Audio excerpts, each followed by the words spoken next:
Hello class 9। आज का जो चैप्टर होने वाला है चैप्टर नंबर 2 पॉलिनोमियल। और हम एनसीईआरटी मैथ कर रहे थे, तो इसमें जो प्रॉब्लम्स होती है बच्चों को उसको सॉल्यूशन करना है। ठीक है, सॉल्यूशन कैसे करना है तो पहले देख लेते हैं, जान लेते हैं इसके बारे में है क्या चीज़। पॉलिनोमियल की कैटेगरी देखो, क्वेश्चन नंबर फर्स्ट लिखा हुआ है, निम्न व्यंजकों में कौन कौन एक चर बहुपद है या नहीं है। तो चर और बहुपद किस कंडीशन में वो चर बहुपद होते हैं। देखो, चर राशि होती है A B C X Y और जेड। ठीक है, जब भी आप एल्जेब्रिक एक्सप्रेशन लिखेंगे तो A B C X Y Z तक आपके मैथमेटिक्स में इनको हम चर राशि बोलते हैं। तो अचर राशि किनको बोलते हैं? अचर राशि बोलते हैं -1 -2 -3 एंड सो ऑन +1 +2 एंड +3। ये अचर राशि होती है, इनको बोलते हैं कांस्टेंट वैल्यू। क्या होती है ये? Constant value. और ये होती है वेरिएबल्स कैटेगरी। वेरिएबल्स आपकी जो राशि है वेरिएबल्स वैल्यू होती है, कांस्टेंट वैल्यू वेरिएबल्स वैल्यू। फिर उसके बाद है, अगर एक चर राशि है तो इसका जो पॉलिनोमियल की जो पावर है वो घटते क्रम में होनी चाहिए और कंप्लीट नंबर में होनी चाहिए।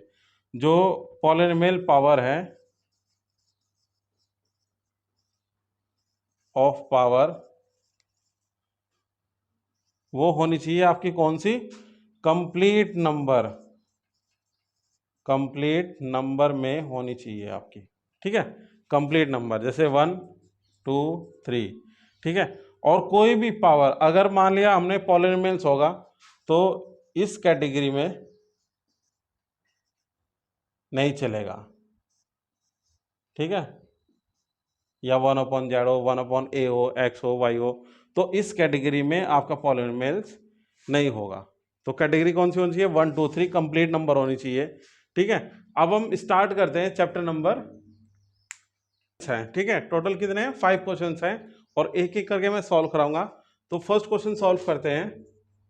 देखो, यहाँ पे आपको ये देखना है कि एक चर का मतलब है जो वेरिएबल्स होंगे आपके वो एक चर होंगे या नहीं होंगे। तो इसमें देखना है एक्स और यहाँ पर एक्स की पावर कितना होता है? 0।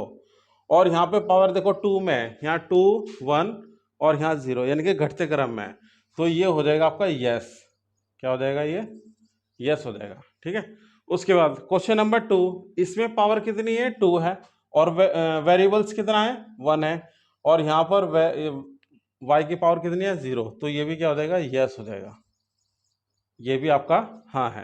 उसके बाद थर्ड क्वेश्चन है, देखो मैंने कहा था कि जो भी आपकी वेरिएबल्स होगी उसकी पावर 2 3 अंडर रूट में नहीं होनी चाहिए। ठीक है, तो ये होगा आपका 9। क्या हो जाएगा? ये बहुपद नहीं है क्योंकि ये चर राशि क्योंकि इसकी चर राशि की पावर कितनी है? 1/3 हो जाएगी। यहाँ पर t की पावर कितनी हो जाएगी? 1/3। और यहाँ पर पावर कितनी है? 2 है। और यहाँ x की पावर कितनी है? 2 है। अब इसके बाद इसको सॉल्व करते हैं। देखो y ये तो कंप्लीट नंबर में है, बट 2 इंटू वाई की पावर -1। मैंने ये कहा था कि जब भी पावर आपकी -1 में भी हो तो वो भी आपकी वेरिएबल्स कैटेगरी नहीं होगी। तो ये भी क्या हो जाएगा? 9 हो जाएगा। तो ये क्वेश्चन नंबर 1 का सॉल्यूशन है।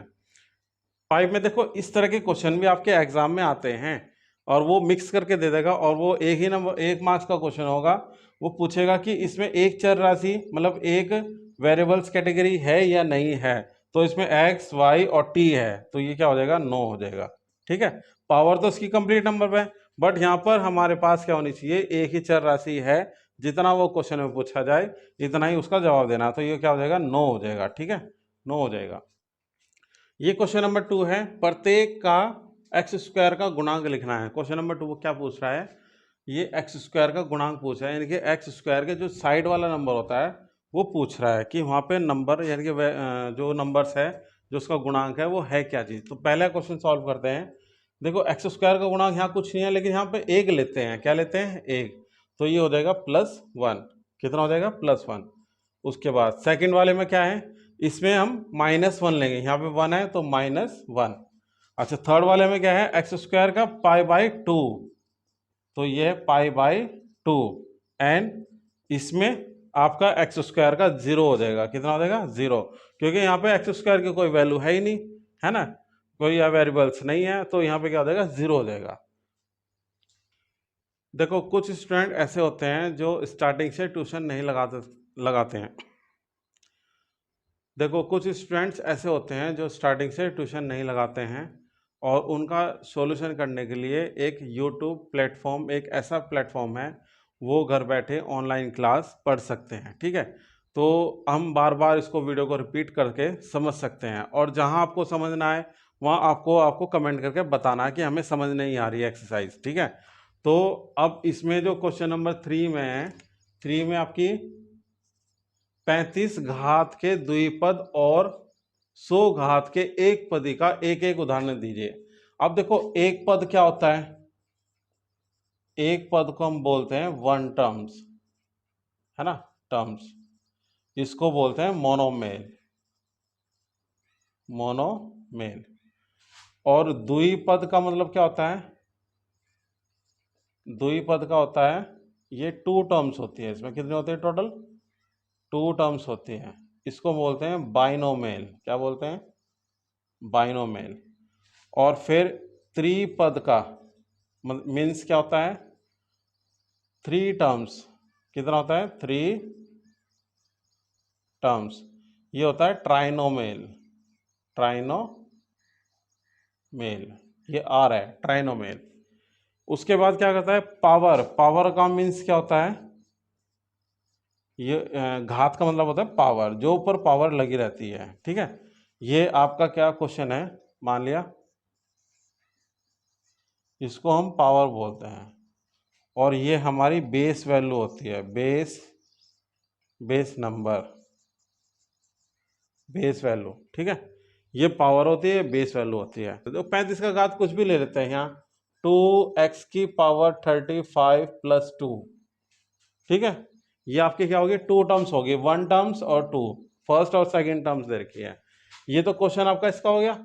उसके बाद क्या करना है, 100 का, यानी कि y की पावर 100 ले लेंगे, x की पावर 100 ले लेंगे, इसको भी चेंज कर सकते हैं, x y z a b c d कुछ भी ले सकते हैं। और यहाँ पर आपको क्या करना है, 2 3 1 4 जो भी आपको लेना ले सकते हैं, 1/2 भी ले सकते हैं, तो वो भी उसका वैलिड होगा, क्योंकि चर संख्या है, जो आपके वेरिएबल्स की पावर है, वो ओनली 35 होनी चाहिए, और यहाँ पे भी 100 होनी चाहिए 1 टर्म में, तो 1 टर्म में ये आंसर होंगे आपके 1 टर्म्स के।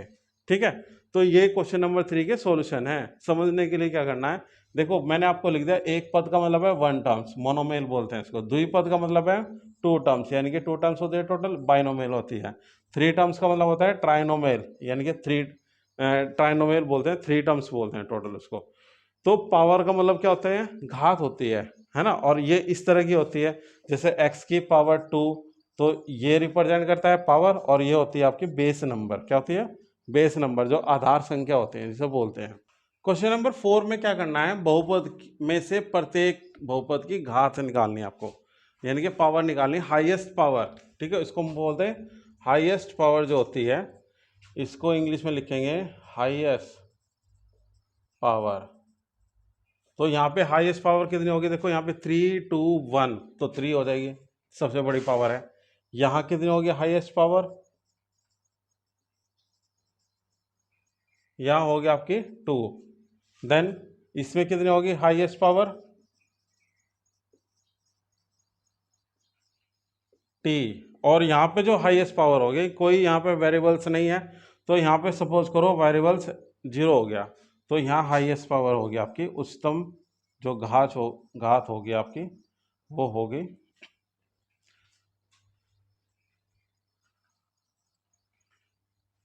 देखो क्वेश्चन नंबर 4 में क्या है, 3 लिखा होता ओनली, तो हम क्या करेंगे इसको, 3x की पावर या y की पावर 0 लेते हैं, तो हाईएस्ट पावर 0 हो जाएगी, उच्चतम यहाँ पे घात जो हो जाएगी इसकी कितनी हो जाएगी आपकी, 0 हो जाएगी, तो ये इसका आंसर हो जाएगा।